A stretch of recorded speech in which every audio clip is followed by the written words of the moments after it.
Hello, this is Instructor Bowen, and I would like to show you how to create a forum in Moodle. The first thing you'll want to do is go to your Moodle page and go up to the very top where you see this green square. Give it a click and wait for it to turn red. Now that it's red, you are able to edit your Moodle page. First thing you want to do now is to figure out where you want to put your forum. For this assignment, I think I will put it here in week number 2. So I then click Add an Activity or Resource. Give it just a second. There we go. There's a long list here, and you can choose anything, but for the purposes of this video, I'm going to click Forum. So put a dot there in the hole and click Add. The first thing you want to do is give your forum a name. Now, a forum is simply a place where your students can post their work. They can post attachments, or they can just post plain text. So what I'm going to have my students do in this particular forum is I want them to post rough drafts. So let me put the microphone down so I can type. Give me just a second.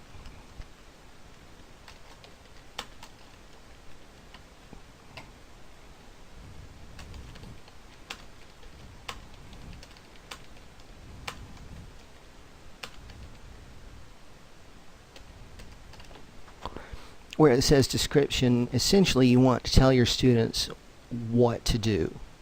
In this case, I'm asking them to post their rough drafts here. Okay, so what I can do is that I can open these tools here and I can make the font size bigger, or I can change the color, but for purposes of this video, I'm just going to leave it the way it is. Come down, please. Leave standard form for general use as is. Come down to ratings if you want this to count for anything. For example, if you wanted this to count for some points, you could say average of ratings. You could even say sum of ratings. Normally for rough drafts, though, I don't assign any points, but let's just pretend that it's worth 100. What this is going to do is that it's automatically going to create a gradebook category for you, assigning 100 points to this particular exercise. You can set date ranges for posting, but I don't recommend that right now. You can come back and do that later. For now, just click Save and Return to the course. Give it a second to load up. And here we are. And you will see my rough draft forum is here. It has just been created. So let's click on it and take a look and see how it appears. Okay, now notice right here, this is the directions that I gave to my class. Now, I've seen several instructors do this. They simply leave this blank, and what this does is that it confuses students. The instructor should always initiate the first discussion topic. So I'm going to click this, and then I want to show you what I'm going to do. The first thing that I recommend you doing is actually give a direction in the subject heading like this.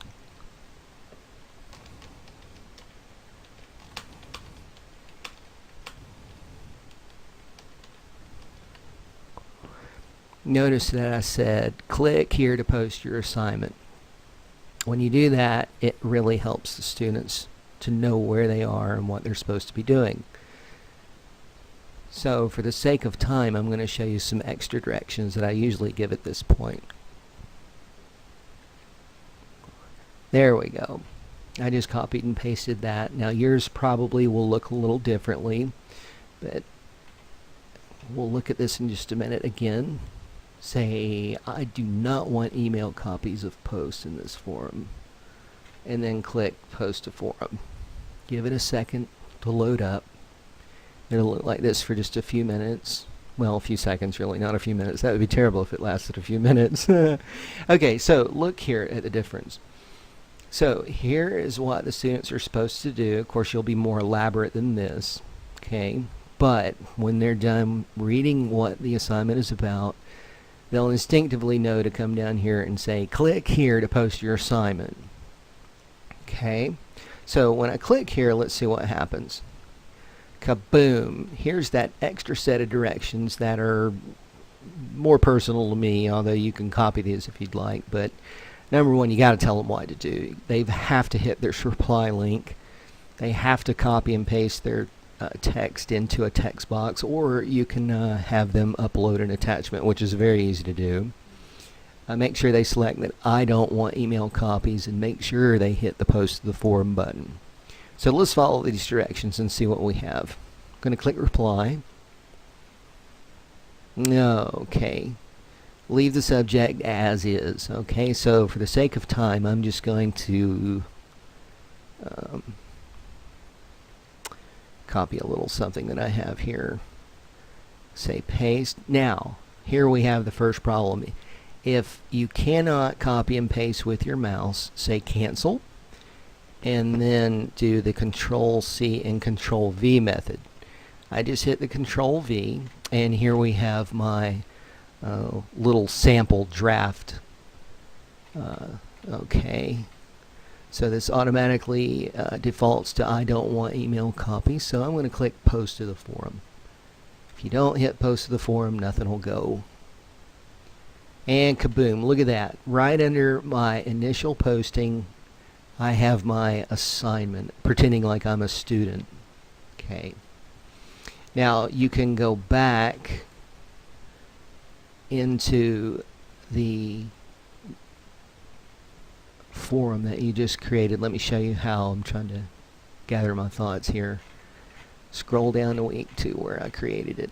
Now I want to show you something in case you are partial to including word counts.